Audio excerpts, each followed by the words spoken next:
Hey there, fellow YouTubers. I'm gonna have my updated Inzektors deck profile.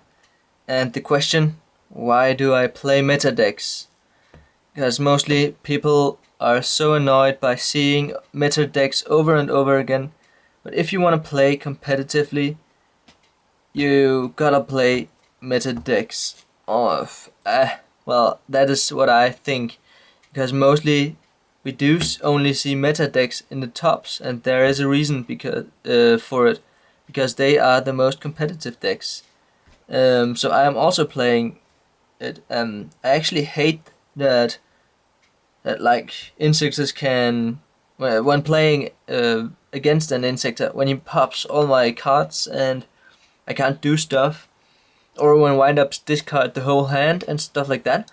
I don't like it, but to compensate for it, I gotta play it myself because, well, I want to have a chance against it, and the only way to have that is to play it myself, figure it out how it works, and then I just strategize my own techs in the deck and stuff like that. And well, it is fun enough to play itself. It's just not fun to play against. So but yeah, let's hop into the deck quick, and then I'm gonna talk about some changes I actually want to make myself, which I have been testing on Dueling Network. First off, we got triple hopper, hopper hornet. Sorry, sorry. Oh, it's very late by this hour, but it's just you have to run 3 hornets. That's just a must. Then we got triple dragonfly. Obviously you just, yeah, you know the combo, else you wouldn't watch this video, I guess. Then we got triple centipede. I still think this card has to be run on triple, just because it's a level 3. Ladybug is obviously a level 2, and we got Hopper, which is a level 4.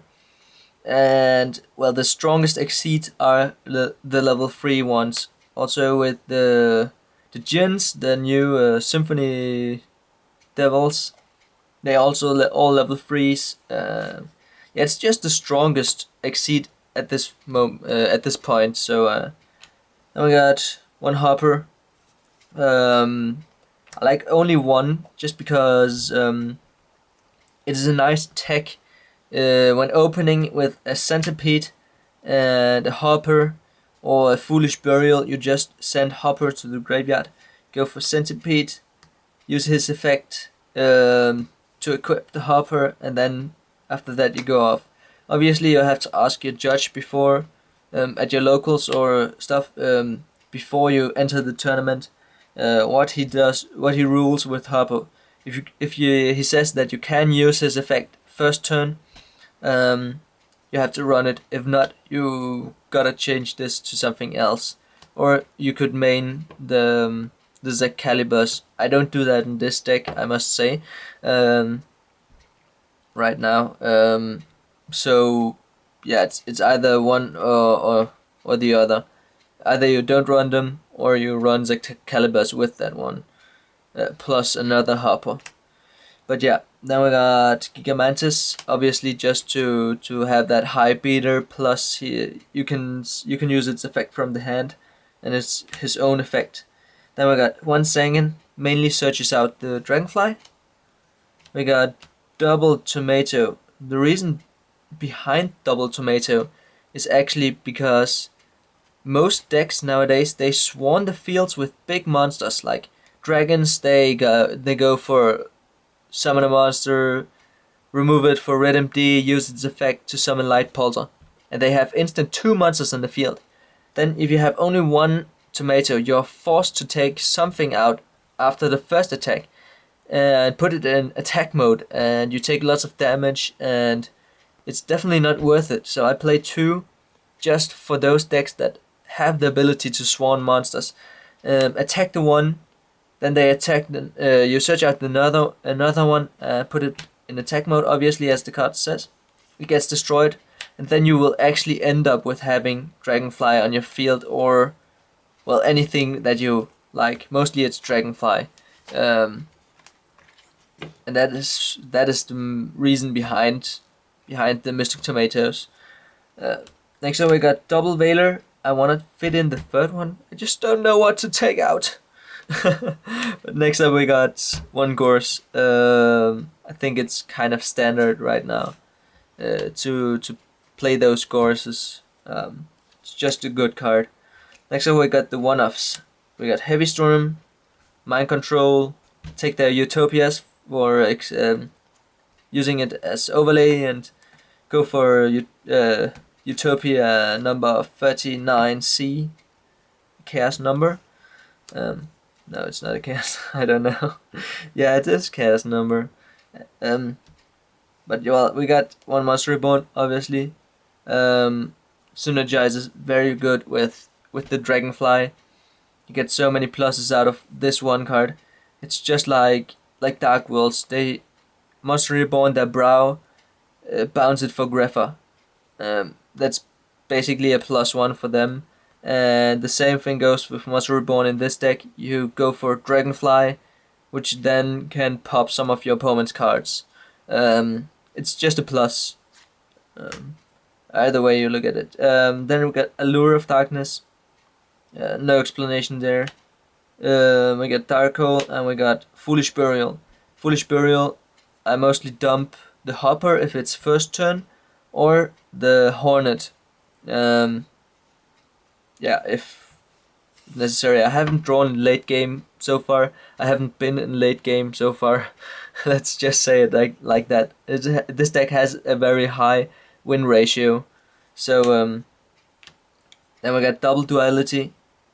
3 would slow the deck down pretty much. So double makes the deal. Let's just say it like that.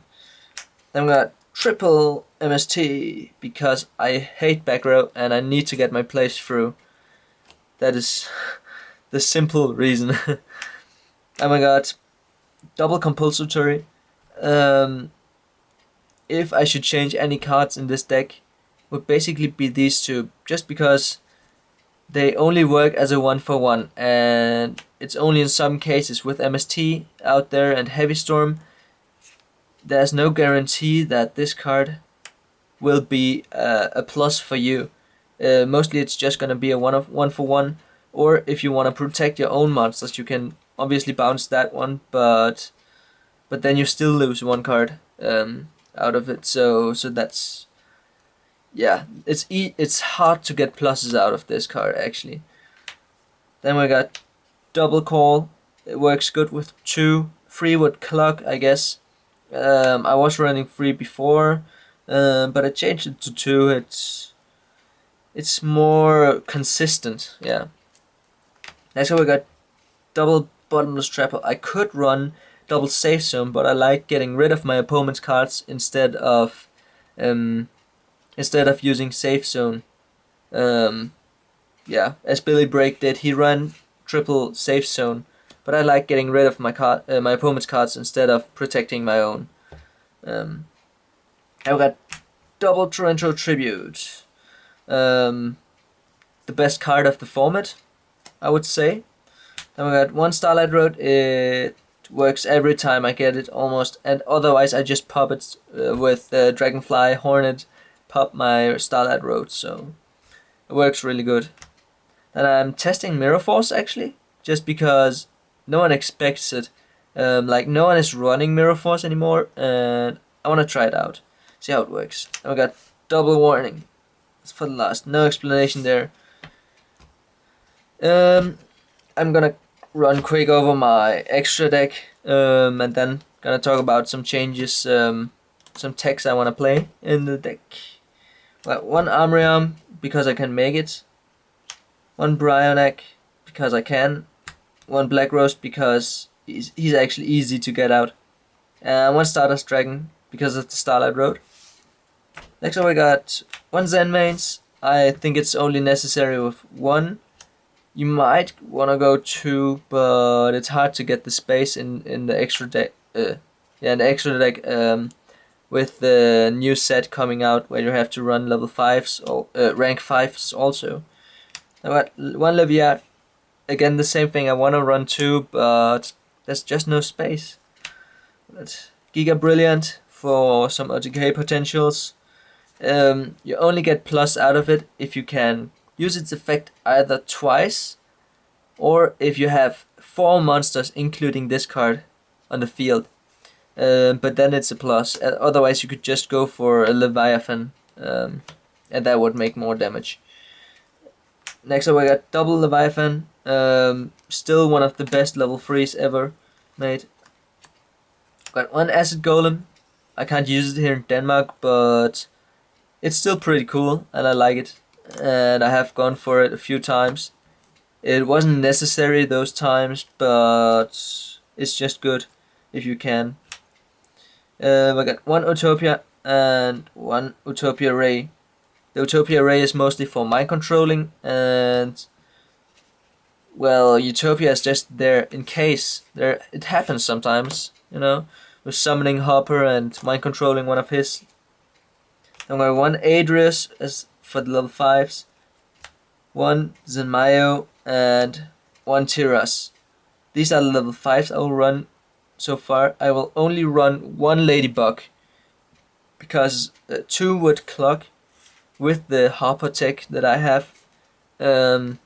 I guess the 2 would clock pretty much. So, but yeah, just gonna show you quick. There we go. Next up, for the changes I want to make in this deck, it's actually a pretty crazy one because I want to try out 3 Jirac Guaiba. I have been testing this on Dueling Network a few times, and it actually works really good. You just blow up their back row with MST and summon Guaiba, attack over the monster, make a Lagia, make a +1, and then you still got your Inzektor combos on your hand. This works really good, and I want to try it out in the main deck actually because no one expects it. And they have a harder time siding against you when playing these guys also just because they get cards from the deck instead of the normal Inzektor combo which takes cards from the graveyard. So you actually got some choices now. Also against first turn players when they open with Macrocosmos and they're playing some stun deck. What are you gonna do? You can't do anything from that point if you haven't got MSTs or heavy storms, stuff like that. So this card definitely comes in handy. Also with the Lagia you can negate stuff like Macrocosmos and that. So works really good, and I have tested it. I will be testing it more, but it's definitely worth trying. But yeah, I hope you like this video and subscribe for more. I've got tons of videos coming soon. I've got some Infernity duels, I got some Dragon deck profile, I got Inzektor versus Heroes, Dragon Chaos versus Windups versus Dark Worlds, a channel update, and Dueling Network commentaries, and Dueling Network playing, but with actually this Inzektor build. I've got that too, and I'm also versus 6 Samurais and stuff like that. So but yeah, I hope you keep in tune for the next video, and thanks for watching.